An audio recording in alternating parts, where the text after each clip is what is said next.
안녕하세요. 원오프라인너마서 함께하는 아티스트들의 공간 라움 아카데미입니다. 와!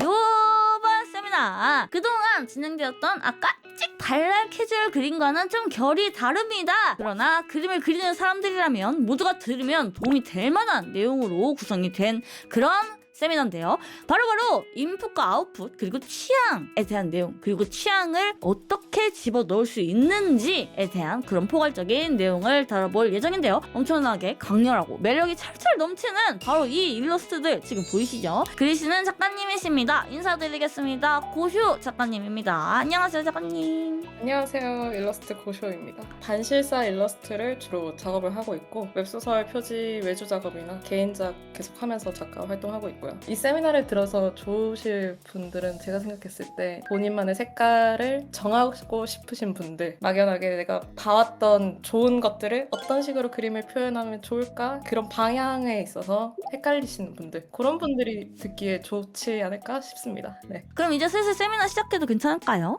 네. 오늘의 주제는 취향과 소재, 연출을 위한 인풋에 대한 내용을 다뤄볼 거고요. 그래서 오른쪽에 보시면은 구도와 소재 사용법에 대한 얘기가 나올 거고요. 크게는 일러스트 연출이 될 거고 인풋과 아웃풋에 대한 그런 내용도 보여질 것 같고요. 이제 인풋을 통해서 취향이 어떤 식으로 좀 발현이 되는지 정리해서 보여드리도록 하겠습니다. 인풋은 기본적으로 좀 넓은 영역에서도 사용이 되는 개념인데요. 뭐 입력을 해가지고 우리가 어떤 값에 도출을 할 때 이 입력하는 그 개념을 인풋이라고 합니다. 우리가 받아들이는 그 개념이기 때문에 뭐 시각이나 청각, 촉각 이런 개념들이 좀 들어가겠죠. 그림의 영역에서 인풋을 조금 본다면은 약간 더 작은 영역에서 볼 수가 있겠죠. 예를 들어서 정보라든지 영감, 자료 같은 것들도 그림 영역에서는 인풋이라고 칠 수 있을 것 같습니다. 이런 요소들이 받쳐줘야지 다 토대가 된다고 생각이 들어서 이제 인풋을 그림을 그리는 주 재료나 토대라고 설명을 해봤고요. 일반적으로 생각하는 인풋에 있어서 좀 세 가지로 표현을 할 수 있을 것 같은데요. 일단 첫 번째는 일상 속의 매체입니다. 진짜 편하게 생각하는 인풋이라 하면 만화 영화의 멋진 장면. 저 같은 경우에는 특히 인풋 중에서도 영화에 대해서 좀 크게 작용을 하는 편인데요. 사진전에 가서 되게 멋진 구도다 하는 그런 일상 속의 매체들이 일반적으로 좀 간략하게 생각했을 때 인풋의 영역이 있죠. 또 레퍼런스입니다. 핀터레스트 같은 데에서 보이는 그런 것들을 잘 꾸려가지고 무드보드를 만드는 듯 다양한 시각 매체들을 둬서 인풋의 개념으로 또 둘 수 있을 것 같고요. 학습 같은 경우에는 우리 SNS 막 돌아다니다 보면은 뭐 그림 팁 같은 것도 되게 많고 그런 것들을 다 포함해가지고 학습의 영역에서 인풋으로 지정을 해놨거든요. 그래서 이거를 늘리는 역할이 조금 인풋의 영역이고 요거를 활용을 하는 것이 아웃풋의 영역입니다.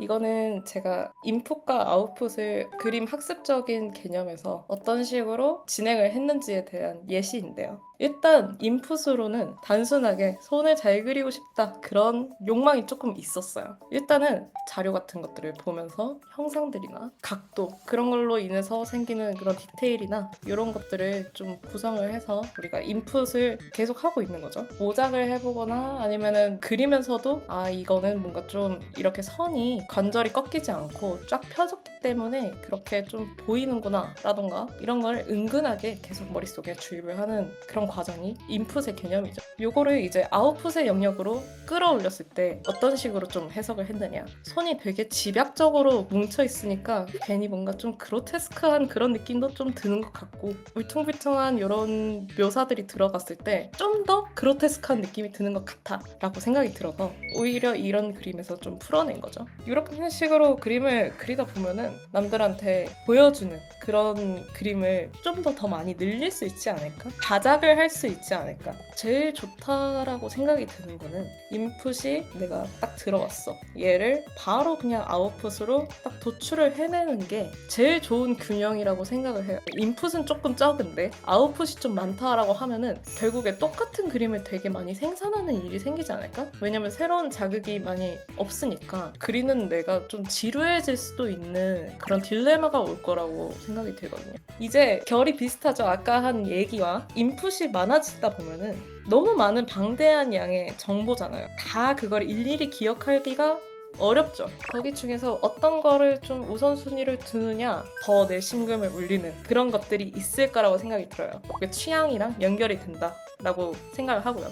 취향은 아무것도 없는 거에서 얘만 좋아 이게 아니라 정말 많은 값에서 내가 좀 더 좋고 뭔가 좀 더 내 결이고 그런 것들을 도출해내는 게 어떻게 보면 취향이라고 생각을 하는데, 이 취향이 좀 발달이 되면은 우리가 인풋이 정말 다량으로 있지만 거기에서 선택을 할 수가 있는 거죠. 이렇게 선택의 폭을 좀 줄일 수 있는 게 취향이라고 생각하고요. 뭐 같은 것을 보더라도 얘가 좋다 나쁘다 약간 그런 기준도 될 수가 있어요. 뭐 어떻게 보면은 지금 수업 들으시는 분들 중에서 약간 제 그림처럼 성인 남자의 반짝반짝한 맛은 없는 그런 그림이 취향이 아니신 분들도 있을 거고, 그런 좋고 나쁘고의 기준이라고 생각하고요. 요게 제일 중요한 말인데, 내가 좋고 나쁘고라고 생각을 했던 그거를 어떤 식으로 더 많이 표현을 할 수 있는지에 대한 연출 방향성을 제시를 해줍니다. 그래서 이제 취향을 기르는 과정에 대해서 설명을 해볼 건데요. 관찰과 분석이 근본적인 토대인데요. 어떠한 대상을 보면서 그런 기준을 좀 세우는 거예요. 그래서 의식적으로 관찰을 하는 거예요.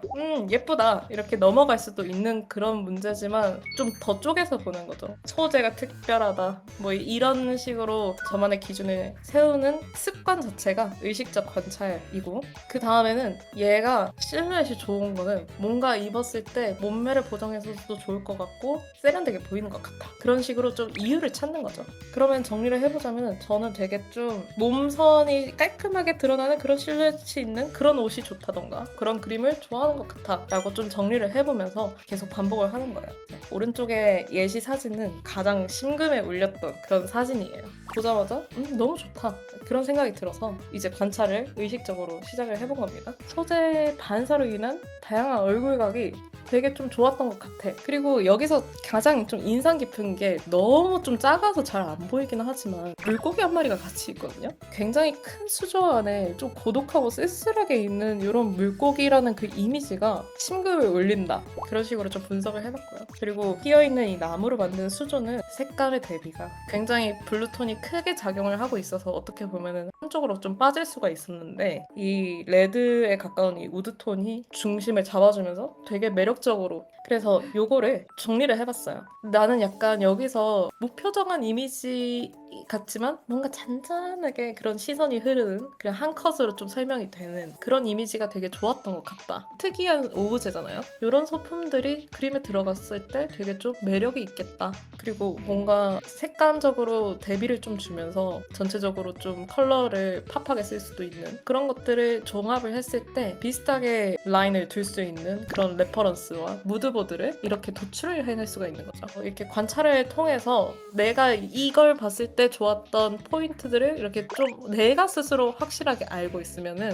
여기에 대한 응용이 가능해지는 거죠. 자, 그러면은 이제 인풋에 관한 얘기는 좀 됐고요. 이제 그걸 이용해서 소재를 다룬다라고 했을 때 사용되는 연출이나 구도에 대해서 좀 설명을 드리도록 하겠습니다. 인물, 사물, 공간 이렇게 좀 크게 나눠봤는데, 인물에 있어서 소재의 좀 특징이라고 하면은 외모, 좀 외적인 요소가 있을 것이고 내적인 요소도 있을 것이죠. 뭐 성격이 어떻다 아니면은 뭐 이런 스토리를 가지고 있다, 그런 것들이 좀 내적인 요소가 될 것 같고요. 너무 많은 요소가 있기는 한데 대부분 이런 것들로 그림을 어느 정도 다 좀 구상을 할 수가 있는 그런 특징이라고 정리를 해볼 것 같고요. 이제 사물로 넘어가게 되면은 이게 어떤 사물인가에 따라서 또 다르긴 하지만 기본적으로 우리가 테크닉적으로 그림을 그릴 때 저는 기능적인 그런 요소가 있을 것 같고요. 의미라고 하면은 상징의 개념도 있는데, 이제 상징이라 하면 보통 예를 들어서 동물로 친다고 하면은 뱀 같은 거는 되게 조금 음산한 그런 분위기의 음기의 상징 같은 그런 느낌인 거잖아요. 그런 식으로 좀 느낀다던가, 외적인 요소로 따지면은 재질감 이런 것들이 좀 크게 작용하지 않나? 공간이라고 치면은 환경, 광원이나 외적으로 따지면은 인테리어 같은 느낌도 있을 거예요. 이거는 따지고 보면 제가 생각했을 때 그림을 이제 구성을 할 때 우리가 신경을 써야 하는 그리고 이런 요소들을 사용을 했을 때 전달력 있게 표현할 수 있는 그런 포인트 포인트들이라 생각해요. 이제 소재에 따른 그런 연출에 있어서 그렸던 그런 그림들을 예시를 가져와 봤는데요. 지금 맨 왼쪽에 있는 이 친구를 보면은 인물 디자인 외에는 거의 다른 설명이 좀 없죠? 아주 그냥 깔끔하게 끝난 케이스예요. 메인 이미지가 사연이 있어 보이는 남성. 비율적으로 따졌을 때는 우리 뭔가 트위터나 인스타그램에 적합한 그런 썸네일이 나올 수 있는 세로형의 구성을 하게 되었고요. 그래서 얼굴을 굉장히 크게 표현을 했죠. 근데 만약에 이 친구의 이 얼굴만 들어가게 되면 좀 재미가 없을 것 같다라는 그런 생각이 좀 들기도 했어요. 그래서 좀 더 다른 색다른 연출이 들어가면 뭐가 좋을까라고 했을 때 제가 정말 많이 사용을 하는 개념인데요. 위화감 주기예요. 다른 것들은 좀 다 평이하게 있는 이 상황에서 뭔가 피라는 불안감을 느끼게 하는 그런 요소를 넣었는데 이게 또 너무 그로테스크한 그림은 이게 굉장히 편차가 심하잖아요. 어느 정도 재해석을 한 거죠. 가리려고 하면은 모자이크 같은 그런 요소들이 떠오르고 제 원래 그런 그림체가 굉장히 러프하기도 하고 이렇게 좀 표현을 그냥 딱 찍어 바른 것 같이 이렇게 표현을 해보면 어떨까? 그런 식으로 해서 그려본 그림이에요. 요거는 간단하게 짚고 넘어갈게요. 그림적으로 신선함을 주면 좋겠다라고 했을 때 저 같은 경우에는 이것들을 좀 섞어요. 정말 리얼하게 모든 걸 표현하게 되면은 사실 사진의 영역을 이길 수가 없거든요. 근데 우리가 그림을 그리는 이유는 뭐냐? 어떤 식으로 표현을 하는지에 자유롭다는 점에서 그림이 매력적인 거라고 생각을 하거든요. 인물은 디테일하게 정말 디테일하게 했지만 재질을 완전히 다른 걸로 바꿔본다. 아니면은 정말 상상 속에서만 가능한 그런 세계관을 한번 섞어서 표현을 해본다던가.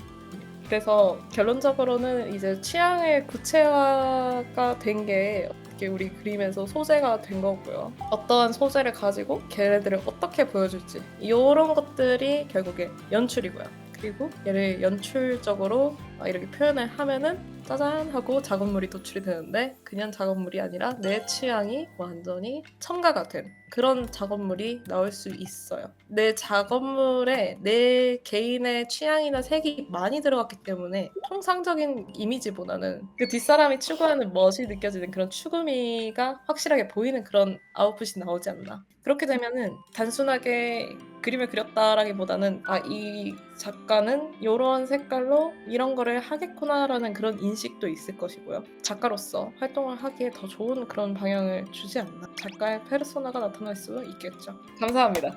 와 짱이다. 지금 질문이 왔습니다. 배경에 이것저것 넣기 위해 자료를 찾아보는데 자료가 너무 많아서 정보와 과잉으로 결정하지 못하고 혼란스러울 때 어떻게 해야 될까요? 저 같은 경우에는 일단 순위를 좀 정하는 게 좋지 않을까. 그러니까 다양한 거를 봤다는 건 이미 좋은 거거든요. 만약에 인물이 어쨌든 중점인 케이스로 쳤을 때 인물이랑 얼만큼 좀 상호작용이 좀 잘 되는 순서인지, 인물이 만약에 웜톤이면은 보조를 해줄 수 있는 컬러톤인지 이런 것들을 좀 두면서 디자인을 보시는 게 좋지 않을까. 그리고 또 작업 기간이 길어지고 필요한 자료들이 많아질 때 지치지 않고 작업을 이어갈 수 있는 작가님만의 방법이 궁금해요. 그냥 그 자리에서 앉은 그 자리에서 그냥 빨리 그리는 편이긴 한데 기약을 많이 두고 하는 그림을 그릴 때는 다른 간단한 낙서 같은 거를 하면서 조금씩 해소를 했다가 다시 돌아오는 편인 것 같아요. 근데 이제 어느 정도 그 낙서도 내가 지금 그리고 있는 거에 살짝 도움이 될 수 있는.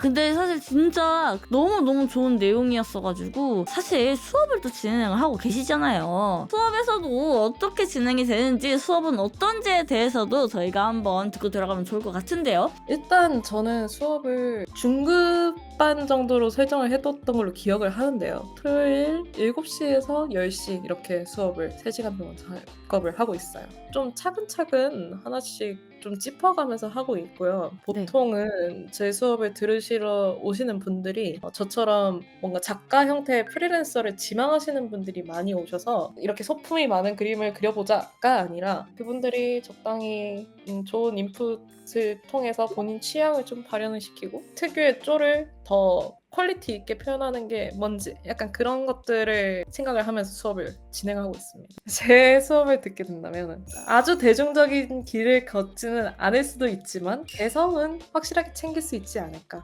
취향이 잔뜩 묻어난 그런 그림을 좀 그려보고 싶다 하면은 제가 이렇게 설명드리는 것들이 가장 좀 크게 도움이 되지 않을까. 이런 노하우 같은 것들을 이렇게 좀 설명해 줄 수 있는 그런 수업입니다. 오늘 굉장히 많은 거 준비를 진짜 또 PPT도 역시 디자이너답게 정말 너무 예뻐요. 깔끔하고 너무 예쁘고 이렇게 준비를 잘 해주신 고시호 작가님께 감사 인사를 드립니다. 여러분도 감사 인사를 빨리 채팅으로 감사 인사를 빨리 주시길 바라겠습니다. 네, 그러면은 다음에 진행될 세미나 저희 항상 그랬듯이 카페 통해서 공지해드릴 예정이고요. 시청해주셔서 감사하다는 말씀 드리면서 저희는 이만 물러가 보도록 하겠습니다. 안녕히 계십시오. 감사합니다. 감사합니다.